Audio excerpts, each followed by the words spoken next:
Hello, Matujima, and you're watching Morning Pulse on HornbillTV. In the past 2 days, heavy rainfall in Ladakh has caused significant flooding and landslides, impacting tourist areas and damaging roads. Chief Secretary Ladakh Ashish Kundra assures that district magistrates are actively monitoring the situation and have personally visited affected areas. Various agencies, including SDRF and NDRF, have been deployed where necessary to maintain normalcy. The administration is committed to ensuring road accessibility remains unaffected during the tourist season.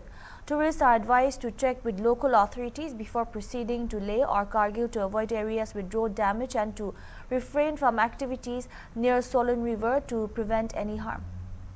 हमारे साथ chief secretary duty Ladakh Shri Ashish Kundra ji sir, पिछले 2 दिन से लद्दाख में भी काफ़ी लगातार बारिश हो रहा था सर, तो आज तो सामान्य है सर, तो बहुत सारे ऐसी जगहों पे थोड़ा बहुत फ्लड आया सर, इससे टूरिस्ट पे थोड़ा इम्पैक्ट पड़ रहा है सर, तो यूटी प्रशासन की तरफ से क्या संदेश? सबसे पहले तो मैं ये कहना चाहूँगा कि पिछले 2 दिन में जो बरसात पड़ी उसकी वजह से कई जगह पे कुछ नुकसान भी हुआ सड़क का या लैंडस्लाइड आए, उसको हमारे जो डिस्ट्रिक्ट मजिस्ट्रेट हैं 7 ज़िलों के, वो बड़ी मुस्तैदी से उसके ऊपर नज़र बनाए रखे हैं। पर्सनली उन लोगों ने उन इलाकों का जो क्षतिग्रस्त हुए हैं उनका दौरा किया है, वहाँ पे स्थिति सामान्य बनी रहे उसके लिए तमाम एजेंसीज़ जो बीआरओ की हैं या एसडीआरएफ की हैं, एनडीआरएफ की हैं, जहाँ आवश्यकता हो उनको तैनात किया गया है। तो जहाँ तक कि प्रशासन का सवाल है, हमारा यह पूरा प्रयत्न रहेगा कि इस टूरिस्ट सीज़न में सड़क की आवाजाही जो है वो बरकरार रहे। और फिर भी जो यहाँ आने वाले टूरिस्ट हैं उनसे अपील करता हूँ कि जिन लोगों ने अपना कार्यक्रम लेह के आगे या कारगिल के आगे जाने का बना रखा है, वो पहले एक लोकल अधिकारियों से जायज़ा ले लें कि कहीं सड़क का नुकसान तो नहीं हुआ है, और अदरवाइज़ ये उनको वहाँ जा कर के जिस पॉइंट पे जहाँ मान लीजिए एवलांच आया है या कुछ सड़क पे नुकसान हुआ है वहाँ जाके इंतज़ार करना पड़ेगा नाहक। तो इसलिए और दूसरा एहतियात बरतें कि जहाँ बरसाती पानी नदी में बहुत बढ़ गया है तो नदी की तरफ जाने का या उसमें नहाने का प्रयत्न ना करें, क्योंकि उसमें जान माल को नुकसान हो सकता है। तो सर कुछ जगहों पे रोड्स का भी काफ़ी डैमेज हुआ है सर, तो प्रशासन की तरफ से किस तरह की वो है, कितना उसमें जल्दी हो सके? नहीं, ये तो देखिए तमाम, जैसे मैंने कहा कि डिस्ट्रिक्ट मजिस्ट्रेट्स को हिदायत दी गई है, वो बीआरओ और पीडब्ल्यूडी की जो अथॉरिटीज़ हैं वो पूरी तरह इसमें लगी हुई हैं। मशीनरी बिल्कुल लगा दी गई है जहाँ पे इस तरह का नुकसान हुआ है, ताकि वो जल्द से जल्द स्थिति बहाल की जा सके। तो हम इस बात पे प्रतिबद्ध हैं कि जो सड़क पे आवाजाही है लद्दाख के अंदर वो सामान्य रूप से बरकरार रहे। J.N. Kataner, chairman of IGPC Northeast chapter, said Upper Assam is facing severe flooding, particularly in Jorhat and Sivsagar district following a cloudburst in the foothills of Nagaland. He attributed the situation to extreme weather linked to climate change and global warming, stating that the sudden surge of water inundated low-lying areas, damaged roads and railway lines and disrupted connectivity. Khatanair also stressed the need for adequate culverts and water outlets along road and rail infrastructure to ensure the natural flow of flood waters and reduce future flooding. Mr.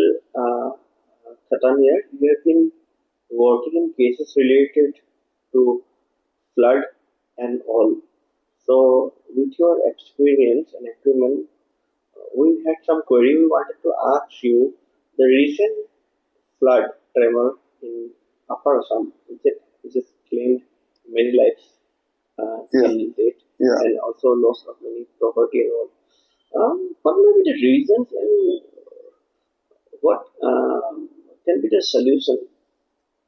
Let's see, last few days we have experienced heavy flood problem, particularly in Upper Assam, Jorhat onwards, in the foothill of Nagaland. It is hills.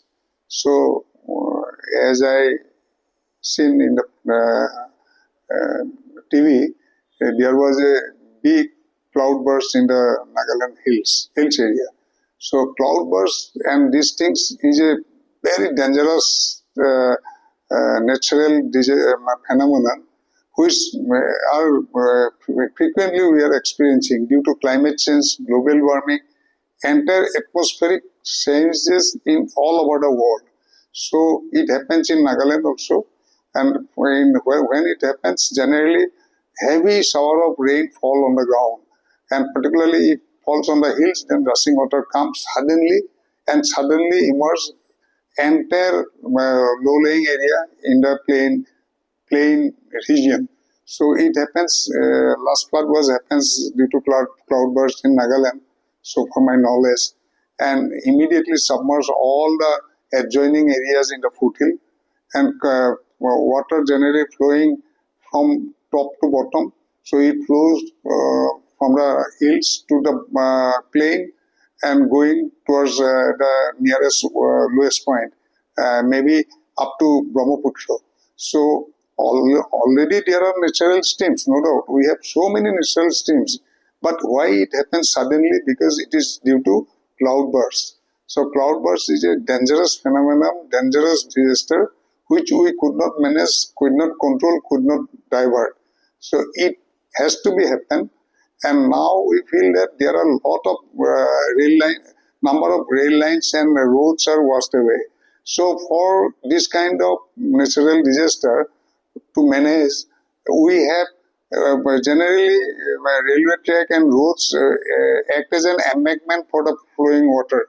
It is a stopgate for the flowing high flow rainwater. So we should have sufficient number of under track or this culvert type outlet which generally not happen. Say for a long distance there is only one, mainly over the river we have a bridge where there should be some outlet along the entire element of this railway track and roads, so that this kind, if happen, can be prevented in due course of time, the coming days. Chief of Air Staff Air Chief Marshal A.P. Singh has stressed the need to accelerate indigenous defense technology and research, saying technology delayed is technology denied. He said India is moving in the right direction in boosting domestic defense production and that sustained focus on self-reliance will be a game changer. Commanding Cochin Shipyard and the Indian Navy, he praised the successful commissioning of INS Malwan and highlighted Naval Base Kanwar as a symbol of India's growing maritime strength under Project Seabird. I always say that, that it's very important to build technology, homegrown technology. It's very important to do a lot of research and development at home. It is very important to grow, but you have to grow. If you have to grow and remain relevant, it has to be at the speed of relevance. If you are growing at a speed that by the time you design and develop something, which by the time you produce something, the world has moved over to a new technology, then that has no meaning. So according to me, any technology delayed is technology denied. So we all who are in this field of military aviation, military sailing or military land war, we have to realize that part, that if things have to happen, they have to happen at a certain pace that we still remain relevant. And I'm very happy that the way our the indigenous infrastructure is growing in terms of R&D, in terms of production. There is a big impetus which has been given. I'm not saying we've reached somewhere very close to the target, but we are in the right direction. And as long as one is moving in the right direction, there is hope. So I'm sure if we don't waver from this path, if we remain, focused on this will be a game changer. So, as I said, I must compliment Shri Jose Vijay, the chairman and managing director of Cochin Shipyard, and the entire team of shipbuilding for delivering this fine platform to the nation. And also, I must commend the Indian Navy's project trials and acceptance teams for their sustained effort and meticulous oversight, in ensuring the successful induction of so many ships, including this INS Malwan today. Yesterday, I was talking to some people, and I realized how important these teams are, because they are the final goalpost also. They not only are helping out in the development stage, they also are the final accepting authority. They are the ones who declare a warship seaworthy or combat worthy, which is a very big responsibility they carry on their shoulders. And having this commissioning ceremony at Karwar, Naval Base Karwar, is again adds special relevance. Under the aegis of Project Seabird, Karwar has emerged as a symbol of India's maritime strategic vision. It stands as one of the most modern naval bases of the world, I would say, not just India, and equipped with world-class infrastructure and the advanced operational facilities. I've gone around the naval base yesterday, seen the various facilities that are available here. I think we are second to none as far as these things are concerned, and we should be proud of that. PDP Chief Mehbooba Mufti on Tuesday questioned Jammu and Kashmir Chief Minister Omar Abdullah's continued emphasis on the restoration of statehood, saying his government should also focus on broader governance priorities. She noted that a national conference government has a majority in the assembly and representing in both the Lok Sabha and Rajya Sabha, and argued that all party meetings should be convened to discuss key issues facing the Union Territory. देखिए, मुझे मालूम नहीं है, उमर साहब जो हैं इस वक्त यहाँ के वजीर आला हैं, उनके पास 50 MLA हैं, राज्यसभा में मेंबर पार्लियामेंट हैं, लोकसभा में हैं, हुकूमत साजी में, तो उनका फोकस पीडीपी क्यों रहता है? तो हमारा एक एजेंडा है, हम उस एजेंडे के मुफ्ती साहब का एक विजन रहा, उसके इर्द गिर्द हम बात करते हैं। तो मुझे अफसोस होता है, जिस पार्टी के पास 50 सीटें हों, जिस पार्टी के बानी मरहूम शेख साहब रहे हों, शेख अब्दुल्ला साहब रहे हों, आज वो पार्टी पूरे जम्मू कश्मीर के मसले को, यानी समंदर को, वो एक उस कोजे में बंद कर रही है। यानी वो कहना ये चाहते हैं कि जम्मू कश्मीर का मसला सिर्फ स्टेट खुद का है। जम्मू कश्मीर एक हसास रियासत है। यहाँ 47 से लेके आज तक लोग अपनी इज्जत नफ्स के लिए लड़ रहे हैं।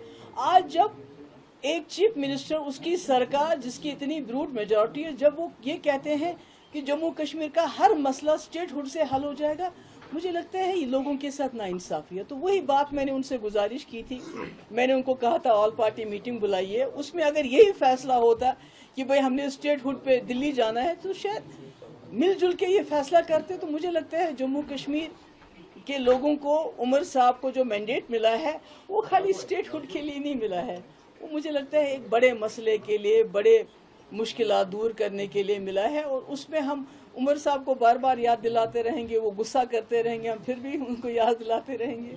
महबूबा जी, उन्होंने कहा 370 जो है वो वापस नहीं आएगा, जो अभी की सरकार है उससे 370 मांगना एक, तो उन्होंने पहले तो उसको अपने मैनिफेस्टो में क्यों रखा, उन्होंने जगह जगह ये तकरीरों में क्यों कहा। मगर मैं आपको बात याद दिलाना चाहती हूँ, जब हमने मुजफ्फराबाद के बोर्ड लगाए, ये वही नेशनल कॉन्फ्रेंस है जिन्होंने 50 साल लोगों को बोला रावलपिंडी आओ, रावलपिंडी जाओ, हम रावलपिंडी रोल खोलेंगे। जब मुफ्ती साहब ने बोर्ड लगवाए, उसके बाद हमारे 2004 में 14 हमारे वर्कर, जिसमें सिक्योरिटी एहलकार भी थे, जो PSO थे, वो शहीद हुए। 2005 में वो मुजफ्फराबाद खुला। तब तक ये कहते थे मुफ्ती साहब क्या ये झूठे ख्वाब दिखा रहा है। तो इसलिए मैं समझती 370 हो, मसले कश्मीर के हल के हवाले से रेजोल्यूशन की बात हो, ये कोई झूठा ख्वाब नहीं है, ये एक हकीकत है। आज नहीं तो कल, जैसे लद्दाख में लोग इकट्ठे हो गए, मरकजी सरकार मजबूर हो गई वहाँ के जॉब्स 371 देने के लिए, उनके जॉब्स, उनकी लैंड सिक्योर करने के लिए। मैंने भी कोशिश की थी, एक अदना कोशिश, हम भी इकट्ठे होके मरकजी सरकार को कायल करेंगे कि हमसे बात करे और कुछ ना कुछ उनसे लेके रहेंगे। तो ये कहना है कि 370 नहीं मिल सकता है, मैं कहती हूँ कि ये जम्मू कश्मीर के लोगों की जो उम्मीद है, जिस उम्मीद से उन्होंने इनको 2/3 अक्सरियत दी, मैं कहती हूँ उस पर आप जो है तेजाब फेंक रहे हैं, पानी नहीं बल्कि उस पर तेजाब फेंक रहे हैं, जो मुझे लगता है हमें लोगों की उम्मीद नहीं। He wants to give people a sense of defeat, यानी शिकस्त का एहसास दिलाना चाहते हैं लोगों को। मुझे नहीं लगता किसी लीडर को ऐसा करना चाहिए। Punjab National Bank Managing Director and CEO Ashok Chandra has said that the bank would enter into acquisition finance in the third quarter of the current financial year as the RBI recently opened the windows for lenders. Sticking to corporate finance, RBI has given you another window of acquisition finance. What is your view on that, and is there anything on the table for acquisition finance as of now? See, acquisition finance market is a very, very big market, and ample opportunities are there in the system. We have, last board meeting, we have got our policy approved for the acquisition financing. We are looking for a good partner, and then maybe from the Q3 onwards, we will be initiating some footprint in the acquisition financing. Will it be domestic or? It will be starting with the domestic only. Okay. Sir, FCNRB deposit, you said that so far you have mobilized 425 million from NRIs. Your target is $2.5 billion. When you are anticipating that half of your target will be reached, will it be August 15 or? By last week of September, I think we will be able to cross this milestone. But we are very confident that You said that 1 billion you are expecting it to mobilize very soon. Yeah, very soon we are going to cross that. 425 is already there now, so that we are going to cross very soon. And remaining also, I think we are on track. We are in connect with all my NRI clients. Through those existing NRI clients, we are getting good references also, and we have created a full cell in our head office. They are constantly engaged. There are some geography where in the night the team has to connect. All those things we are doing it, and I think the awareness level which we have created and the connect which we have created, that is going to provide good traction. And the target which on our own we have set for 2.5 billion, I think we will be able to do that. External Affairs Minister Dr. S. Jaishankar on Tuesday said India-China relations have been gradually normalizing since the meeting between the leaders of the two countries in Qatar in 2020. During his meeting with Chinese Foreign Minister Wang Yi, Jaishankar stressed that a stable and cooperative bilateral relationship must be built on the principles of mutual respect, mutual interest and mutual sensitivity. Excellency, I'm very useful to stop on but also discuss important regional developments. Since the meeting of our leaders in Qatar in October 2020, relations between India and China have been gradually normalized. This direction was further affirmed when they met in Tianjin last August. We believe that a stable and cooperative relationship can best be developed on the basis of mutual respect, mutual interest and mutual sensitivity. Such a relationship can make a valuable contribution to a multipolar Asia and a multipolar world. Peace and tranquility in the border areas is obviously the prerequisite for normal ties. Since October 2024, both sides have engaged to ensure that important objective. This will continue to need our constant attention. Relevant mechanisms in this domain must be given full support and strong engagement. It is natural, Excellency, that as two large and important nations, and that two proximate neighbors, India and China would have their own peculiarities. That is why our leaders have agreed that differences should not become disputes. It is the responsibility of diplomacy properly managed. Excellency, the steps in normalization taken over the last few months must be welcomed. This includes the resumption of direct flights, updating the visa regime, restarting the Kailash Mansarovar Yatra, and recommencing border trade. However, there are also important dimensions of our ties that need to be addressed. Fair market access, trade balance, ranks high in my regard. There are also concerns about the predictability of supply chains. Facilitating both official and people-to-people exchanges merits our attention. We also need to agree on meetings of various mechanisms and platforms as per our mutual understanding. India is the chair of BRICS this year. Let me take this opportunity to appreciate the support that China has given to various BRICS activities and initiatives during our chairship. The global situation is currently extremely complicated. Meeting at an international gathering, it would be appropriate for us to exchange views on some of the pressing aspects. Once again, I'm very glad to see you today, and I look forward to our discussion. That's all we have for now. Keep watching Hornbill TV.